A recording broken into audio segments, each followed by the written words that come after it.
Hoy, 3 de diciembre, es el Día Internacional de las Personas con Discapacidad, que fue declarado por la Asamblea Nacional de Naciones Unidas con el objetivo de promover los derechos y el bienestar de las personas con discapacidad.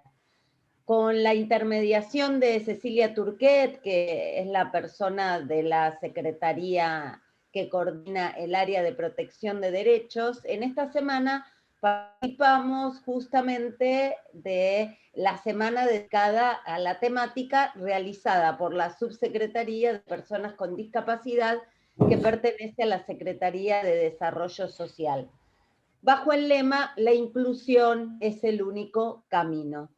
A continuación, entonces, vamos a escuchar los saludos de Liliana Hendel, que está a cargo de la Secretaría de Mujeres, Políticas de Género y Diversidades, y luego de la Subsecretaria de Personas con Discapacidad, Amelia Zapata, para dar inicio después a las ponencias de nuestras invitadas, Mabel Remón, Verónica González Bonet y Vera Vera. Lili. Muchísimas gracias, queridísima Nur. Muy buenos días a todas, a todos, a todes. Para mí es un gusto. Gracias, Amelia. Lindísimo que podamos compartir esta actividad. Quiero solo decirles que el trabajo dentro del municipio, cuando hablamos de una Secretaría de Mujeres, Políticas de Género y Diversidades Sexuales, es un trabajo por la inclusión, es un trabajo por la ampliación de derechos, es un trabajo que tiene que ver, perdón, básicamente por generar que este mundo en el que vivimos, esta sociedad en la que compartimos la vida cotidiana, este espacio que nos toca en el tiempo y en las coordenadas físicas, sea realmente vivible, adecuado para todas las personas, más allá de su condición, de su corporalidad, de su deseo. Este es el trabajo en el que nos hemos comprometido desde hace 3 meses que asumimos y que llegamos al municipio de La Matanza como secretaría, pero quienes conformamos la secretaría hace muchos años que trabajamos dentro y fuera de La Matanza por los feminismos, por los derechos humanos de las mujeres y las disidencias, por las niñas. Y solo quiero decir en este momento de darles la bienvenida a quienes van a ser las expositoras. Lo acabo de decir en una reunión en la que estábamos trabajando recién, todo lo que aprendí acerca de los derechos humanos de las personas a las cuales el sistema de salud las llama discapacitadas, se lo debo a Verónica. Así que, Vero, gracias, es un gustazo que estés compartiendo, gracias al resto de las panelistas, de los panelistas también, gracias a todas las personas que nos están acompañando. Ojalá esta sea una de las muchas actividades en las cuales podemos poner foco en un esquema de salud que ahora no está suficientemente visible. Tal vez, querida Amelia, a eso llegamos, ¿no? Para eso estamos aquí, para hacer visible lo invisible. Querida Nur Jiménez Abraham, una vez más, muchísimas gracias a vos, a tu equipo, igual que a Cecilia Turquet, 2 enormes directoras, trabajadoras de esta Secretaría de Mujeres, Políticas de Género y Diversidades Sexuales del municipio de La Matanza. Un abrazo para todas. Gracias, Lili. Y bueno, escuchamos entonces ahora la bienvenida de Amelia Zapata, secretaria de Personas con Discapacidad. Muchas gracias. Al resto le pedimos, por favor, si se pueden mutear para poder escuchar con...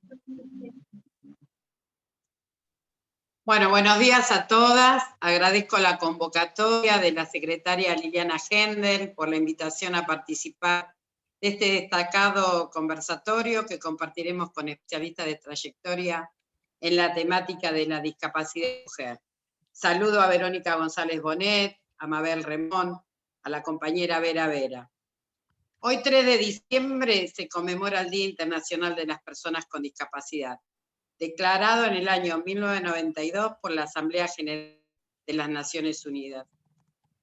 Nuestro mensaje en esta semana de actividades es: la inclusión es el único camino, promoviendo y visibilizando derechos, fomentando la inclusión de las personas con discapacidad para poder participar juntos en igualdad de condiciones. Desde la Secretaría estamos ofreciendo distintas propuestas a través de las redes sociales de la Secretaría, como así también desde la Subsecretaría, con conversatorios sobre distintas temáticas, testimonios de diferentes instituciones y de sus participantes, con producciones audiovisuales. Realizamos un concurso de TikTok que tuvo muy buena repercusión en cuanto a la participación de los jóvenes y su entorno familiar. Como resultado, estaremos entregando los premios Carlos Coma en reconocimiento a nuestro compañero. Soy una convencida que el trabajo articulado es una obligación, cuanto más si hablamos de mujer y discapacidad. Nuestra experiencia da cuenta de muchas situaciones de mujeres con discapacidad atravesadas por la violencia, el abuso, el abandono, con imposibilidad de construir un proyecto propio. Sin duda nos espera, Liliana, desafíos que requieren de toda nuestra energía, de todo nuestro trabajo en conjunto y de políticas para dar vuelta a la situación de nuestras mujeres con discapacidad. Gracias nuevamente y me...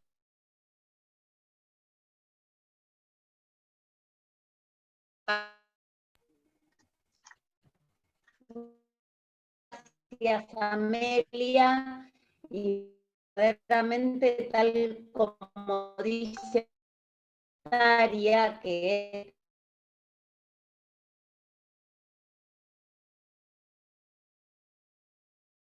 la subsecretaría, en este día que es indicativo, pero son los 365 días del año, ¿no? Para pensar en esta temática.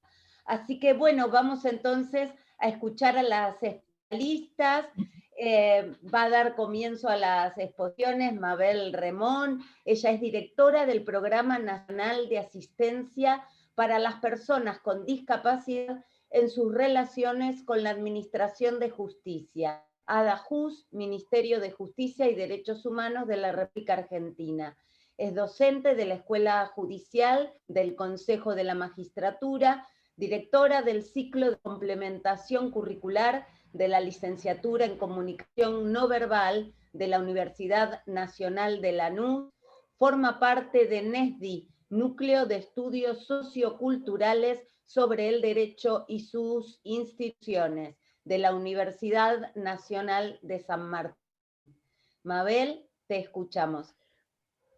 Buen día a todas y todos. Muchas gracias, Nor, muchas gracias, Amelia, y por supuesto, sobre todo a Vero, que es una trabajadora nata y además le suma el tema del criterio de la accesibilidad.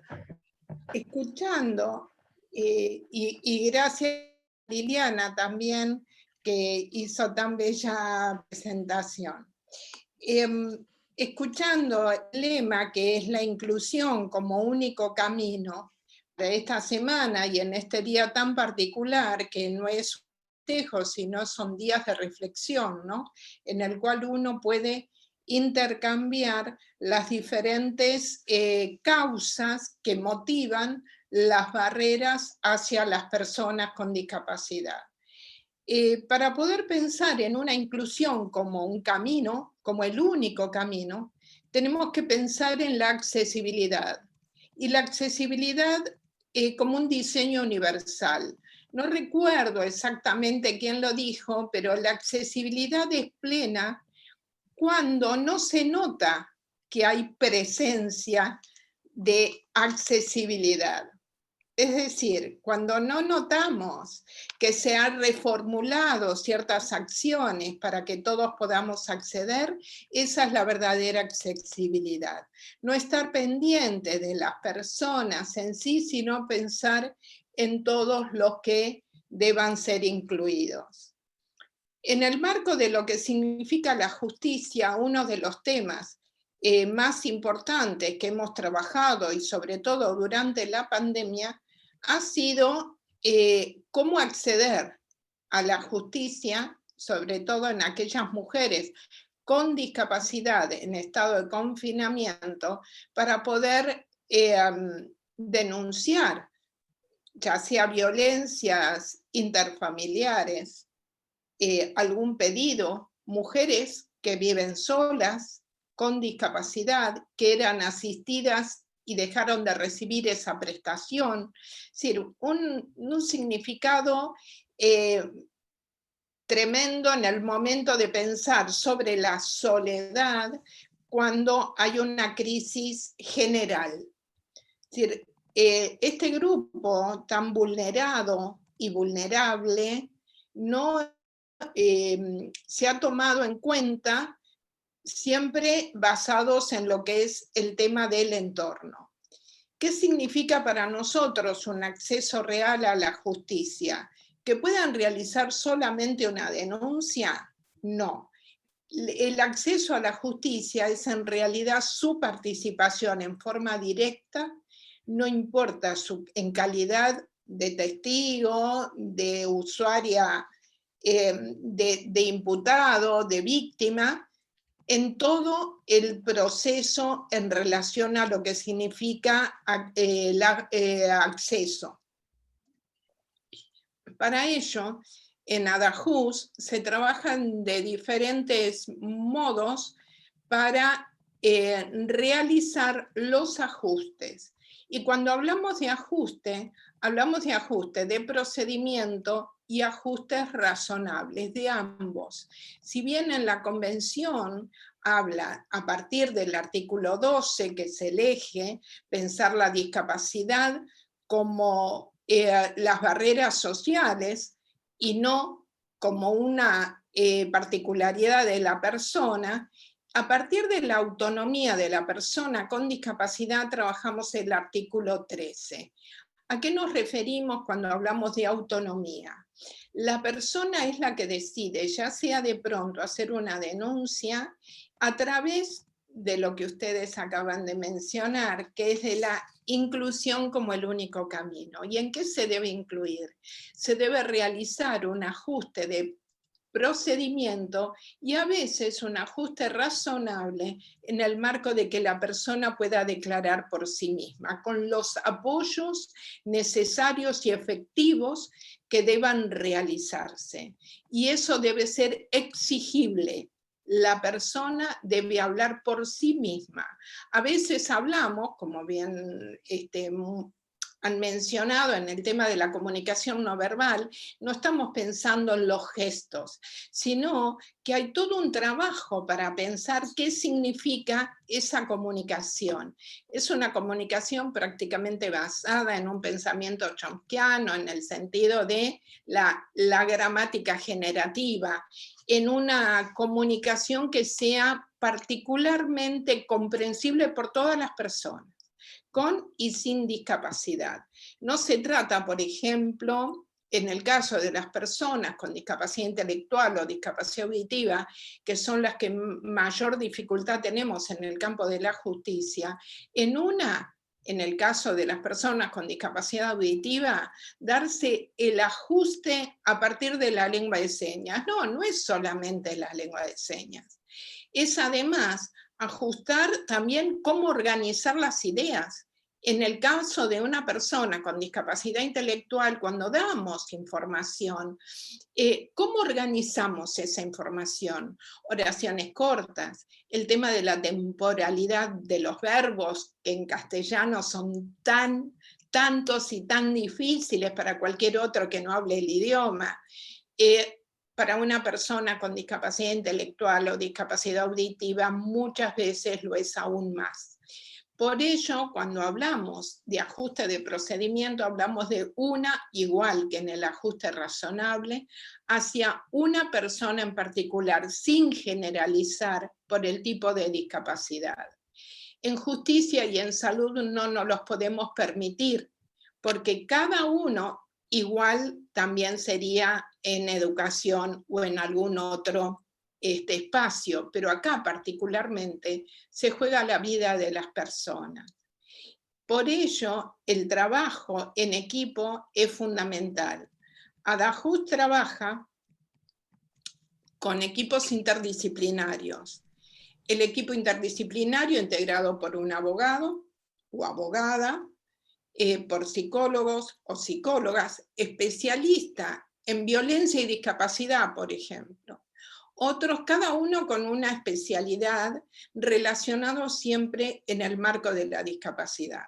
La formación, que todavía no hemos podido adecuar, de los profesionales no incorpora en sus currículas el tema de la discapacidad.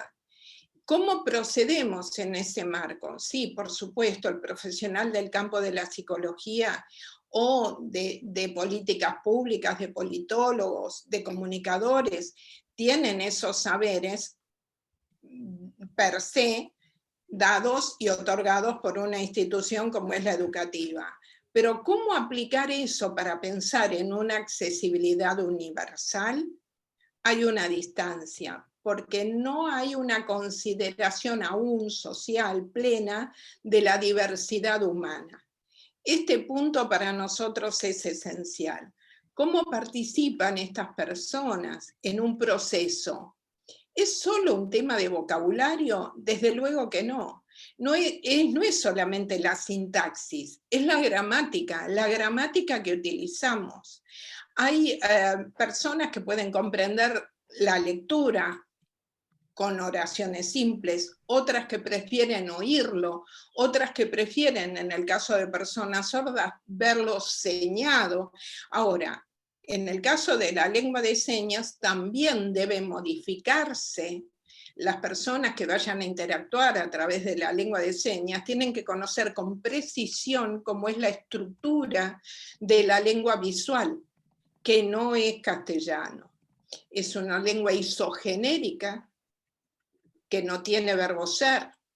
Hay pequeños, que no son pequeños, detalles que hacen a las personas comprender desde otro lugar. Los supuestos. El tema de los supuestos es muy usual en el uso de nuestro lenguaje cotidiano. Y eso ocurre en cada provincia, en cada localidad, en cada municipio. Trabajamos con supuestos. Y eso se manifiestan, por ejemplo, en las bromas o en los chistes. También en un ámbito más severo, como sería en el ámbito de la justicia, se utilizan supuestos en el marco de la comunicación. Los abogados, los defensores, los fiscales, realizan interrogatorios, a veces con oraciones extensas o con opuestos. Estos opuestos confunden a cualquier persona con y sin discapacidad.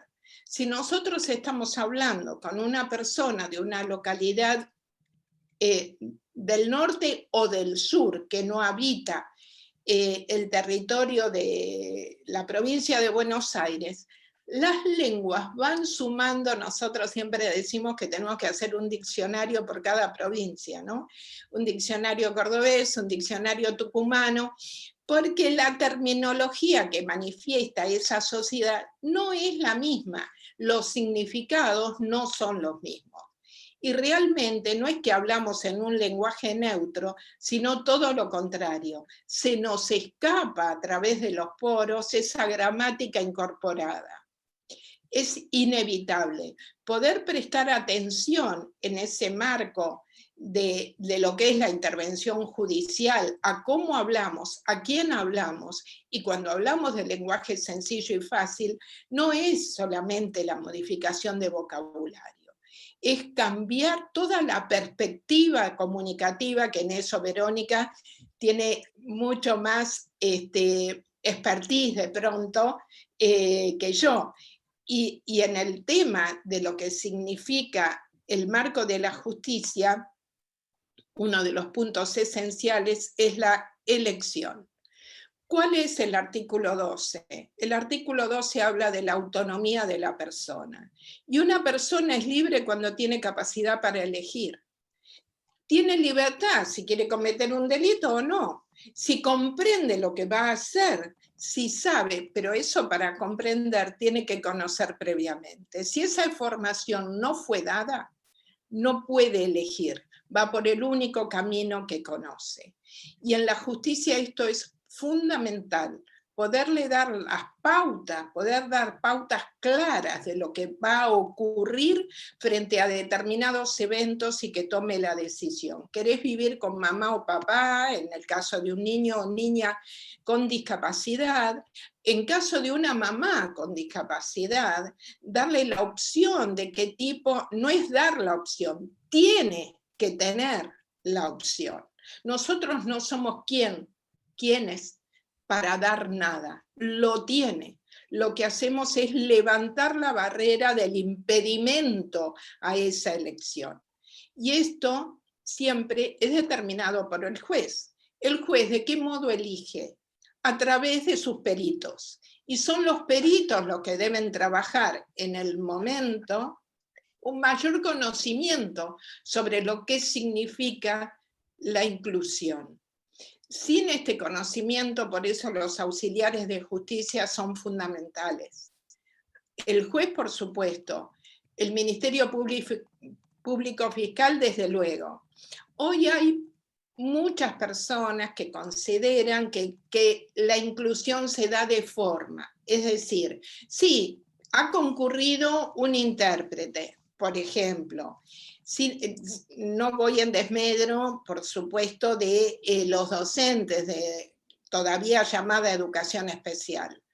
Muchas veces se llama a docentes como intermediarios, ya sea para la comunicación o intervención en materia de niños y niñas con discapacidad o adolescentes con discapacidad. No están preparados para comprender cómo es el procedimiento judicial. Muchas veces incurren en errores severos en el marco de lo que significa una comunicación efectiva con una persona con discapacidad. Anécdotas, muchas. Casos, muchísimos. Nosotros trabajamos durante este año aproximadamente 70 casos mensuales y a veces más. Cuando hablo de casos es desde el inicio, en el caso de que la persona con discapacidad sea la imputada, desde el recibimiento del oficio y la citación o desde la propia detención, que muchos olvidan que la policía es parte de la justicia, es el inicio, digamos, de la recepción de esa denuncia. Desde allí hasta el fin del procedimiento, nosotros trabajamos y acompañamos. No es solamente... Mabel, ya estamos casi en tiempo, así que si podés administrarte para cerrar, gracias. Gracias, Nor. Como punto fundamental, pensemos qué es la discapacidad. La discapacidad es las barreras, son las barreras sociales. La discapacidad es la sumatoria de la deficiencia más la barrera. No hay un pensamiento generalizado basado en la diversidad. Y en el caso de las mujeres con discapacidad esto se agrava, sobre todo en el marco de lo que es la dependencia de este otro, ¿no? Así que muchas gracias. Realmente un honor para mí participar del municipio y de lo que ustedes trabajan y se conoce. Gracias. Muchas gracias, Mabel. Bueno, llegó nuestra compañera Cecilia Turquet, así que le doy la bienvenida, que con ella articulamos esta actividad, y también a los compañeros, las compañeras, les compañeres de la Secretaría y de la Subsecretaría y de las otras áreas de la comunidad que están presentes. Bueno, vamos a la segunda expositora, que ya la nombraron quienes hablaron, nuestra querida Verónica González Bonet. Ella es licenciada en informática y es periodista, es diplomada en periodismo de género y en criminalística y criminología, también con especialización en políticas públicas para la igualdad en América Latina, por Flaxo y Claxo. Es coordinadora de comunicación y referente de género de la Agencia Nacional de Discapacidad, ANDIS, y durante 10 años fue columnista y realizó informes especiales sobre género discapacidad y derechos humanos en el noticiero de la TV Pública Argentina. Integrante de la Red por los Derechos de las Personas con Discapacidad hasta febrero de este año, y actualmente es integrante de la Red Argentina de Periodistas con Visión de Género. Es autora del libro Buenas Prácticas en Comunicación y Discapacidad y de la guía Medios y Discapacidad. Te escuchamos, Vero.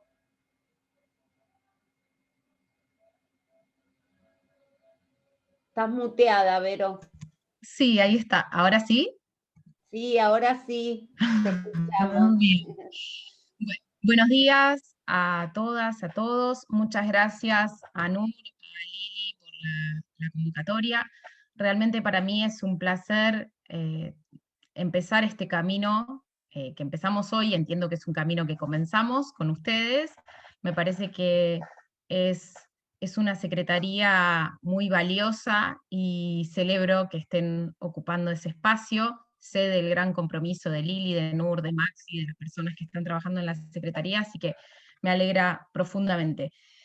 También es un placer compartir el panel con Mabel y con Vera, quienes conozco a ambas. Con Mabel somos amigas de hace mucho, pero a Vera también la conozco y bueno, sé del trabajo que realizan.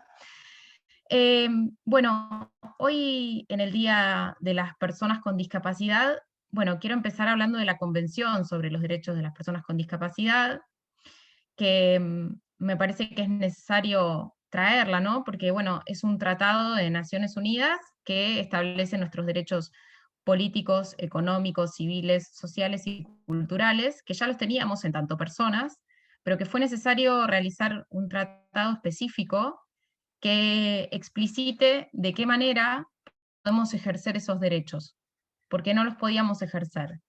Y lamentablemente, en muchos de los derechos todavía nos enfrentamos con barreras múltiples. Yo creo que la principal barrera con la que nos enfrentamos es el desconocimiento en torno a la temática y las concepciones erróneas que hay en torno a la temática. Esto repercute en todos nuestros derechos, en todos los derechos de las personas con discapacidad. Las dificultades, las barreras, pueden ser barreras físicas, comunicacionales o aptitudinales. En el caso de las barreras físicas, quizá es como lo más simple que podamos pensar, ¿no? Que falte, lo primero que pensamos es que falte una rampa en el ingreso. Si empezamos a pensar un poquito más, podemos pensar en que quizá no hay un ascensor que nos permita llegar a todos los espacios, ¿no? Y a todos los espacios que podemos pensar en una escuela, podemos pensar en un centro de salud, podemos pensar en cualquier... Una de las cosas que dice en la convención es que los lugares de trabajo deben ser accesibles. Y cuando pensamos qué lugares de trabajo, ahí muchas veces viene el límite, ¿no? Y empezamos a pensar, bueno, ¿dónde pueden trabajar las personas con discapacidad? Me pasó en una charla con una directora de recursos humanos de una empresa muy grande donde yo trabajé, que me decía, bueno, pero vos decime, ¿de qué pueden trabajar las personas ciegas? ¿De qué pueden trabajar las personas sordas? ¿De qué pueden trabajar las personas que están en silla? Y yo le decía, no, vos tenés que pensar qué perfiles necesitas y si hay personas con discapacidad que tengan la formación adecuada para cubrir esos perfiles, ¿no? Me parece que hay una limitante ya desde el vamos, cuando pensamos qué trabajo podemos hacer las personas con discapacidad, porque cargamos con el mote de improductivas, y eso persiste, y la verdad que es bien difícil de revertir. También es muy difícil y se acentúa para las personas con discapacidad esto que se habla del techo de cristal y el piso pegajoso y las paredes pegajosas. Todo esto es muy complejo y se acentúa en el caso de las personas con discapacidad. Obviamente, si somos mujeres o personas LGTBIQ+, más todavía. Entonces, hablábamos de la convención y de las cuestiones de accesibilidad que están establecidas en la convención, y hablábamos del acceso a la información. ¿Y qué necesitamos las personas con discapacidad para el acceso a la información? Bueno, varias de las cosas las mencionó Mabel, pero me parece que está bueno volver quizá a enfatizar en algunas cosas. las personas sordas pueden necesitar interpretación en lengua de señas, pero también pueden necesitar subtítulos, y muchas veces se cree que una cosa excluye la otra. Y la verdad es que depende de las preferencias de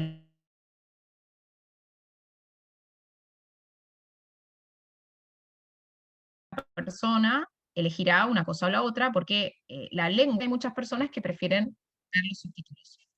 Entonces, en ese sentido, se determinará en función de las preferencias de la persona. Yo no sé si se me escucha bien porque me dice que mi conexión es inestable. Cualquier cosa me avisan, por favor. ¿Sí? Por momentos se te corta un poquito y después retoma. Así que hasta ahora... ¿Saco el video? Por ahora, Si no saco el video para que mejore. bueno, Ok, cualquier cosa. A si ver, querés así nos aseguramos. a ver ahí. Dale, Sí, Vero. ahí se me escucha mejor. Ahí está, perdón, pero las dificultades de las conexiones. Sí.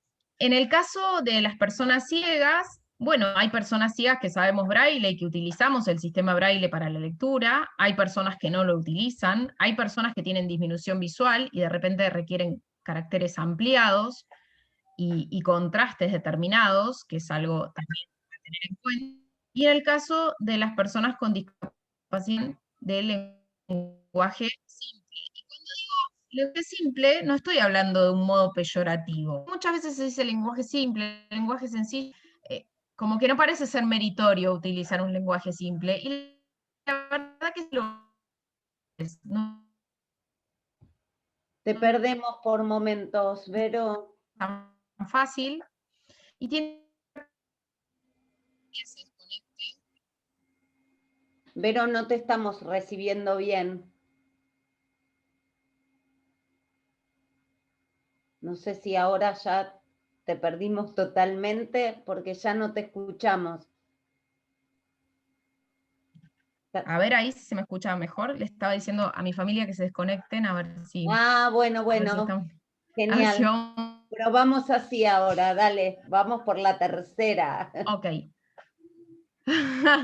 Bien, entonces decía que explicar la terminología que no es habitual, explicar las siglas si se utilizan, y todas esas cuestiones son importantes a considerar a la hora de producir información, que los flyers que se distribuyen como foto, que es muy usual hacerlo, que tengan un texto alternativo, porque si no las personas con discapacidad visual no los podemos leer, ¿sí? Nuestros celulares leen texto, no pueden leer imágenes. Esto es determinante del acceso a derechos, porque si estamos organizando una actividad y no incorporamos estos mecanismos, bueno, hay personas que no pueden participar. Y lo mismo pasa en ámbitos. La accesibilidad es claramente determinante de acceso a derechos y es un derecho exigible en sí mismo. Los estados tienen obligaciones de brindar accesibilidad a las personas con discapacidad y no las pueden eludir. ¿Qué pasa con los medios de comunicación y el manejo de la información en torno a la discapacidad? Bueno, el término adecuado para referirse a las personas con discapacidad es persona con discapacidad. No es persona con capacidades diferentes tenemos todos, y el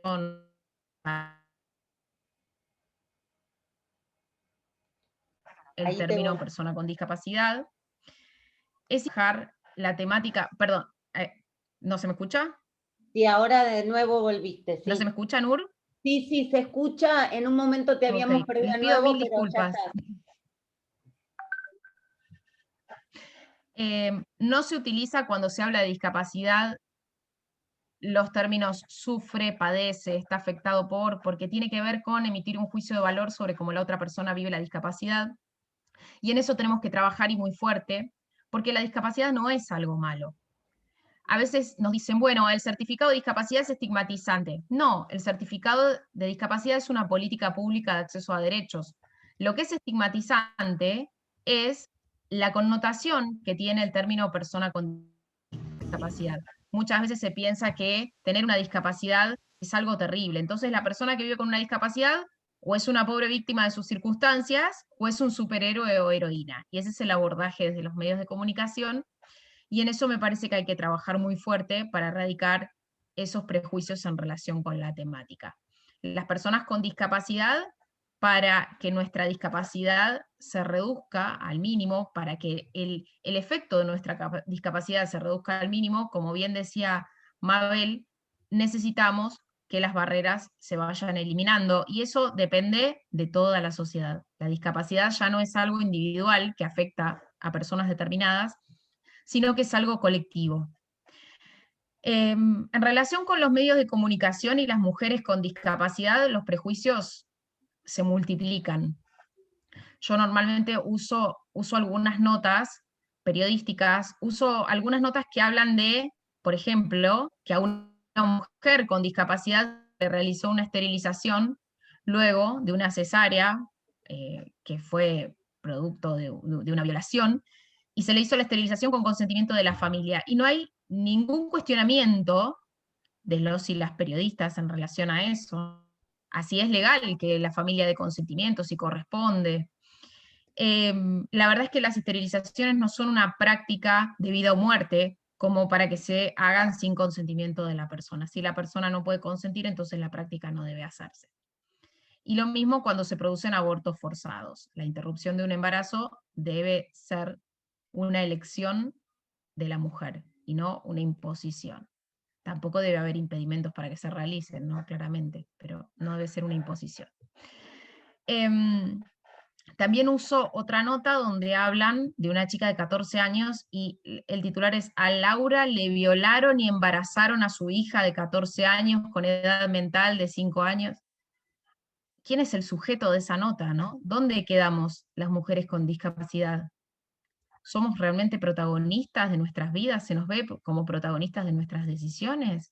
Ahí el sujeto es la mamá de Laura, de la mamá de la chica, Laura, que yo no dudo que habrá sufrido profundamente la violación a su hija, pero a la que violaron es a la hija, ¿no? Y por otro lado, cuando se habla de edad mental, termina siendo limitante, porque cuando nosotros hablamos de una chica de 14 con edad mental de 5, automáticamente nos imaginamos a una niña de 5, ¿sí?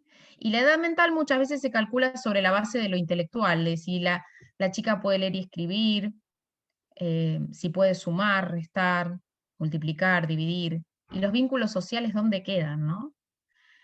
Entonces, me parece que, digamos, lo que yo les quiero transmitir es, por un lado, la importancia de la accesibilidad como acceso de derechos, que es determinante. Una escuela que no es accesible es una escuela donde los chicos y chicas con discapacidad no pueden estudiar, donde los papás y mamás con discapacidad no pueden llevar a sus hijos e hijas, donde no puede haber docentes con discapacidad, porque también eso muchas veces se pierde, ¿no? Cuando se habla de accesibilidad en las escuelas, muchas veces se habla en relación con la posibilidad de acceder al voto, que es muy importante también, pero se pierde de vista esto, ¿no?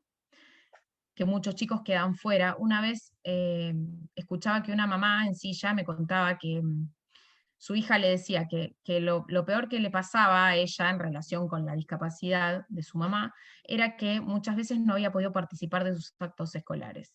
Y vaya si no es terrible, ¿no? Es terrible para esa mamá y es terrible para esa niña. Y muchas veces esto no se pone sobre la mesa, ¿no? No se considera. Lo mismo ocurre en los centros de salud. ¿Alguna vez pensamos que tiene que haber baños accesibles en las habitaciones para que alguna mamá con discapacidad pueda cuidar a su hijo o a su hija cuando están internados? Porque las personas con discapacidad también somos cuidadoras. Me parece que eso también es importante señalarlo, porque muchas veces a las personas con discapacidad se nos ve como objeto de asistencia y no como sujetas de derecho. Y me parece que tenemos que trabajar fuerte en eso, ¿no? En que la inclusión sea real, valorando la diversidad humana.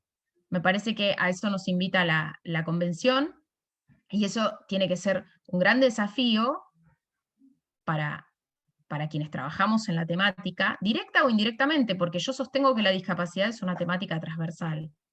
Entonces, me parece fundamental el interés de Lili de trabajar también la temática, y también me parece que si logramos que desde todas las áreas del Estado se incorpore la perspectiva de discapacidad, entonces no vamos a quedar tan aislados, tan dependiendo de las buenas voluntades de quienes decidan incluirnos o quienes decidan dejarnos fuera de la toma de decisiones, dejarnos fuera de la posibilidad de trabajar, dejarnos fuera de la posibilidad de hacer oír nuestras voces, porque cuando hablamos del entorno, y que el entorno es determinante, es tan fácil como que si uno no tiene una familia que lo impulse a uno, la verdad que las posibilidades se reducen significativamente. Yo soy una privilegiada. No todas las personas con discapacidad llegan a la universidad, pueden estudiar, pueden trabajar, pueden formar una familia, pueden tomar sus propias decisiones. Todavía hay muchas personas que no deciden qué comer, qué ropa ponerse, qué actividades quieren hacer y cuáles no. Y me parece que en eso tenemos que pensar y trabajar fuertemente cada uno desde nuestro lugar, para que cada vez más personas con discapacidad podamos tener participación en todos los ámbitos de la sociedad. Muchas gracias, Nur. No sé si me pasé con el tiempo entre las idas y vueltas de la tecnología, pero Perfecta, espero que no. perfecta, Vero, ni un minuto más ni un minuto menos. Y más allá de todas estas cuestiones de la tecnología, genial, muy redondito lo tuyo, se nota que, bueno, sos periodista y sabes manejar muy bien la cuestión de los tiempos. Bueno, esto, ¿no?, de la interseccionalidad y de la transversalización de las políticas públicas que tengan que ver con los derechos humanos, ¿no? Si no hay una interseccionalidad y una transversalización, entonces nos quedamos a mitad de camino. Bueno, quiero agradecer también, antes de darle lugar a la última ponente, al Centro Violeta Parra, que está presente, también al Colegio de Trabajo Social de La Matanza, a la gente de la Mesa de Discapacidad de La Matanza y del Centro de Formación Profesional 406. Muchísimas gracias por acompañarnos. Y bueno, ahora cierra este triunvirato de ponencias Vera Vera. Ella es licenciada en Gestión de Políticas Públicas por la Universidad de 3 de Febrero, es coordinadora nacional de TGD Padres TEA, la red federal, grupos de padres autoconvocados de Argentina en pos de una mejor calidad de vida para sus hijas, hijos e hijes con autismo. Es fundadora de TGD Padres TEA La Matanza y forma parte del Observatorio Nacional de Personas con Discapacidad, ANDIS, y fue disertante en el primer Congreso de Autismo en la Universidad de La Matanza en el 2018. Te escuchamos, Vera. Hola, ¿me escuchan bien? Bajito se te escucha. ¿Se me escucha ahora mejor?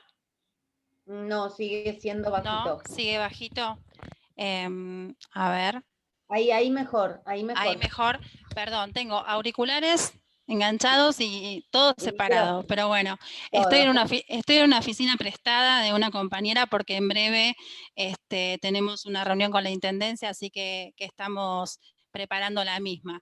Bueno, la verdad que muy orgullosa y muy contenta de compartir el panel con Mabel Remón. Déjame pasarte un saludo de Juanjo Álvarez, que está compartiendo conmigo el espacio en el Ministerio de Educación. Me dijo que sos una gran compañera y le dije, no sé si me va a dar para saludarlo en el momento, pero bueno, te lo quería hacer llegar el saludo. Estamos compartiendo trabajo en el Ministerio de Educación de Nación, así que me dijo que te mando un beso. Mandale un gran abrazo y otro para vos también. Bueno, muchas gracias, Mabel. Y con Verónica, que hemos compartido tanta lucha en tantos años, nada, la calle, la vida, congresos, insistiendo constantemente por el reconocimiento de los derechos de las personas con discapacidad. Y bueno, ahí no sé si aparecía Nor, pero también soy parte de la Mesa de Discapacidad de La Matanza. Agradezco la presencia de mis compañeras, mis compañeros, y también obviamente Liliana, el resto de los integrantes de la Secretaría, Maximiliano, que es un gran amigo mío también, y que bueno, que hace muy poquito tuvimos la oportunidad de escucharlo en una ponencia en el Ministerio de Educación de Nación. Bueno, a ver, teniendo en cuenta las temáticas y teniendo en cuenta quién nos convoca, me pareció interesante un poco contar cómo nos afecta a las mujeres que somos madres, ¿no?, de personas con discapacidad, que también entiendo que es un sector que no está contenido no sé si avísenme si se escucha muy bajo, porque tengo todo prestado, así que no le conozco la Por ahora te vueltas. escuchamos bien, Vera. Bueno, Ya, perfecto, yo te aviso. perfecto. Si bien la temática que más se entiende y por la que me movilizo y activo hace ya 11 años de mi vida, junto con el diagnóstico de mi hijo, que es un adolescente de 14 años, que es el espectro autista, uno en este camino va conociendo las luchas de muchas personas con discapacidad y diversidad funcional, mejor dicho, y también va conociendo muchas realidades distintas de madres que tienen un hijo, una hija con diversidad funcional.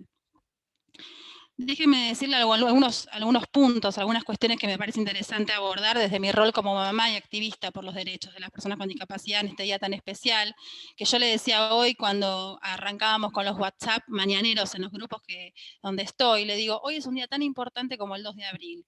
Hoy llenen sus redes sociales porque es un día sumamente importante y como decía Verónica, ninguna familia debe desconocer la Convención de los Derechos de las Personas con Discapacidad. Debe ser, para los que son cristianos, nuestra Biblia.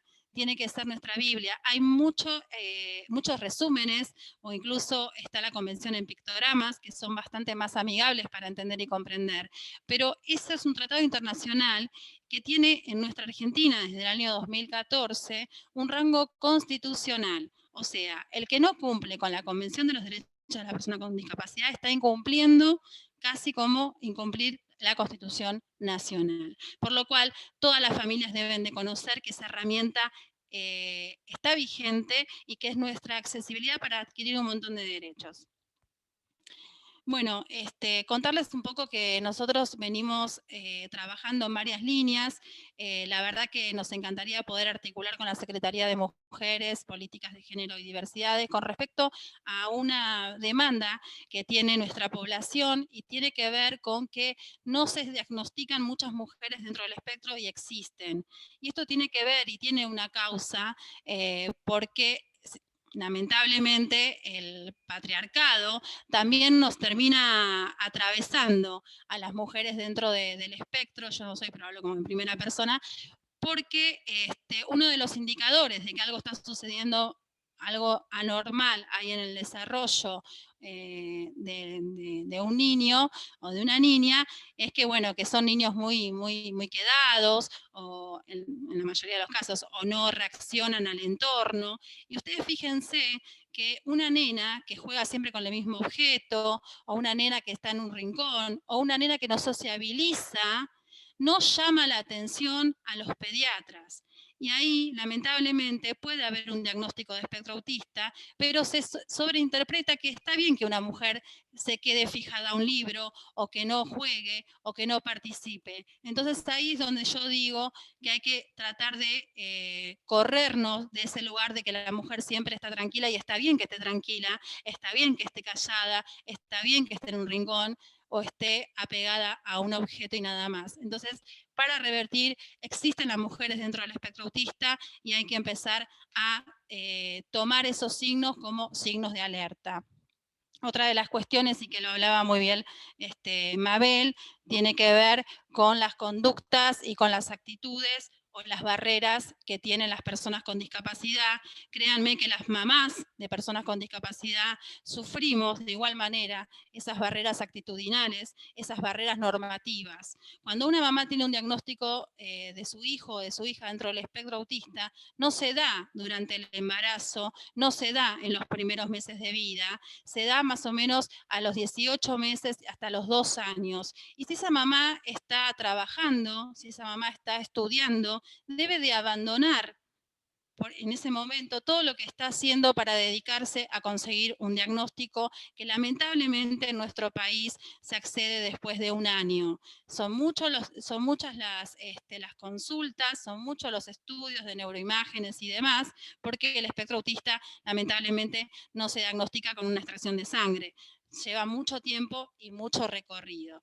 Entonces me parece que hay que estar atento también a este dato, que en el 80% de los casos son las mujeres las que renuncian a un montón de cuestiones, a ser mujer, a ser profesional, a ser estudiante. a tener un momento de recreación, a juntarse con sus amigas o con sus amigos, por hacerse cargo del cuidado absoluto de esa persona con discapacidad. En las mujeres que hoy son cuidadoras primarias, el 80% es porque el otro 20% que sigue trabajando es porque gana más que el compañero o la compañera, no porque lo decida. Lamentablemente son muy pocos los casos, yo sigo trabajando, pero créanme que fue muy difícil para mí, y es muy difícil para mí sostener de ser cuidadora, y también tengo otro hijo, y además trabajar y sostener mi nivel de profesionalidad, y sostener y poder haber hecho una carrera universitaria durante el embarazo de mi segundo hijo. Son cuestiones que tenemos que poder contener desde el Estado con algún tipo de licencia. No sé, se me ocurre que eso es lo más indicado. Hay otra deuda también, y esto lo digo como trabajadora del Ministerio de Educación de Nación, pero déjenmelo decirlo en este espacio de la Secretaría, porque entiendo que esta Secretaría es transversal al resto de las secretarías en el municipio. Debemos tener una ESI que hable de diversidad funcional, una ESI que no hable de únicos cuerpos hegemónicos, que no hable de cuerpos completos, que se entienden por completos, pero la realidad es que les voy a contar una anécdota. Haciendo un curso de ESI diversidad funcional, nos comentaba Silvina Peirano, quien nos daba este curso. Ella comentaba que, muy preocupada, una madre y un padre se acercan a una profesional, a una psicóloga que estaba trabajando con su hija adolescente, y les dice que ellos sospechaban que su hija era gay, porque la encontraron varias veces mirando imágenes de mujeres desnudas. Cada vez que ellos irrumpían en su habitación o irrumpían en su teléfono, encontraban en el historial que miraba muchas mujeres desnudas. Cuando la psicóloga interviene con esta paciente que tenía diversidad funcional y le pregunta o la lleva a ese espacio donde ella puede sentirse cómoda y decir por qué lo hacía, ella lo que estaba buscando era un cuerpo parecido al de ella. Todavía nadie, nunca, jamás había mostrado un cuerpo parecido al de ella. Ni en la escuela, ni en su centro, ni los terapeutas. Ustedes fíjense lo que esa adolescente estaba buscando y la falta. Y las personas con diversidad funcional existen. Cada 7 personas hay una. ¿Dónde están? ¿Por qué no están? ¿Por qué no son compañeros nuestros de trabajo? ¿Por qué no están en las escuelas? ¿Por qué esa insistencia en tapar algo que existe, que convive con nosotros? Y no solamente eso, algo del que nadie está libre de tener. ¿Sí? Entonces, todavía nos queda mucho camino por hacer con respecto a la diversidad funcional y a sus derechos. Como dije antes, hoy es un día muy especial, donde no digo que no haya nada para celebrar, porque yo creo que sí se está trabajando en el cambio de paradigma. Yo creo que ya, si bien hay muchos sectores que siguen con ese pensamiento rehabilitador y médicos, si se quiere, yo creo que también hay mucha gente que ya le hace ruido.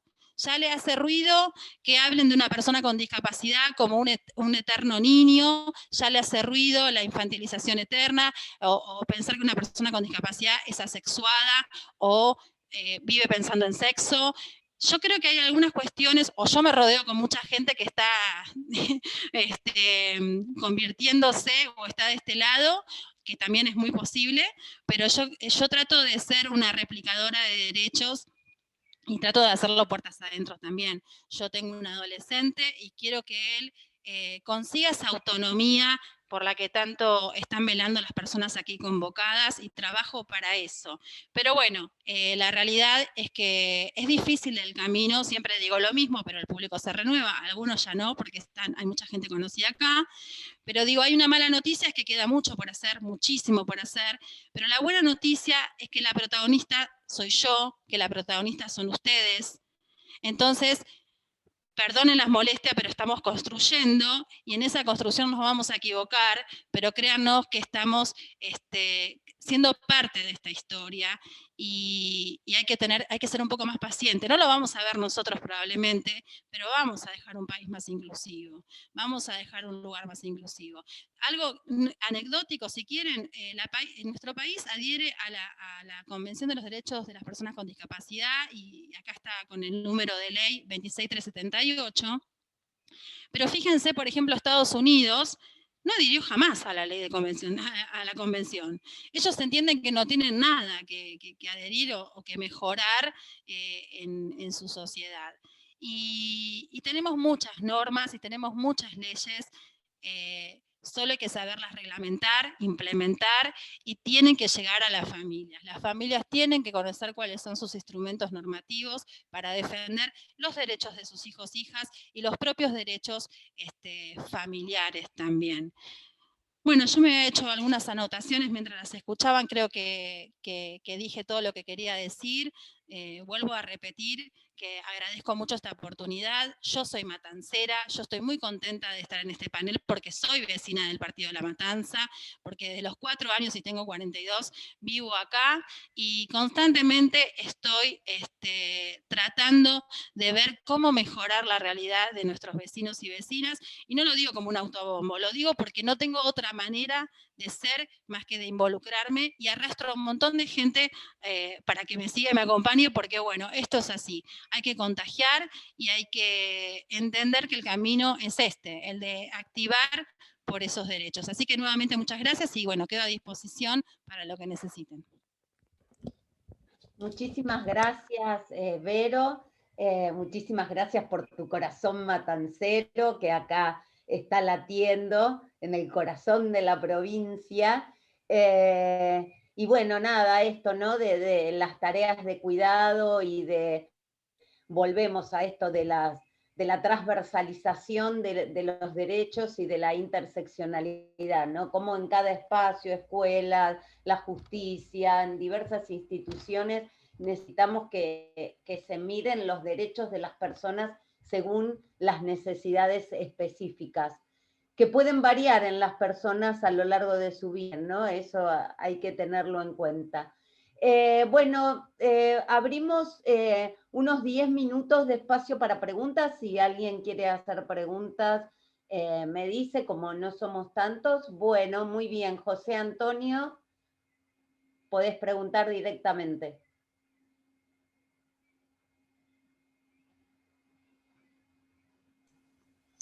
Hola, buenas. Sí, Hola. soy José Antonio Sauchelli del Taller Protegido San Francisco de Asís. Y bueno, también estoy en la mesa participo de la mesa con Vera.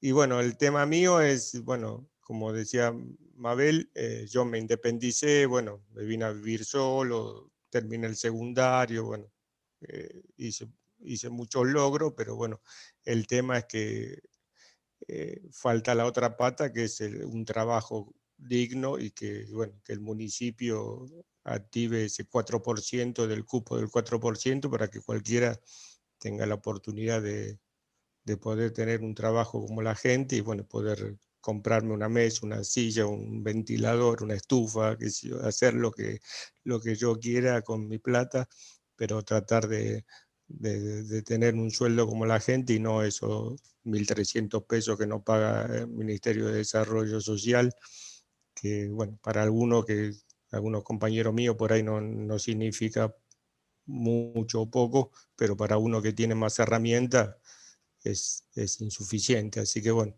pedirle a Fernando, bueno, a todo lo que tenga que ver con el municipio, la posibilidad de que no, bueno, yo soy futbolero, que no dejen jugar, y bueno, que no dejen en el banco, que no dejen jugar el partido, y bueno, después depende de nosotros, pero bueno, dame la oportunidad de poder trabajar, y después ya dependerá de mí si cumplo horario, si no cumplo, si trabajo, si no trabajo, pero bueno, por lo menos pedirle por intermedio de ustedes lo que tengan que ver con el municipio, la posibilidad de que se cumpla el cupo del 4%.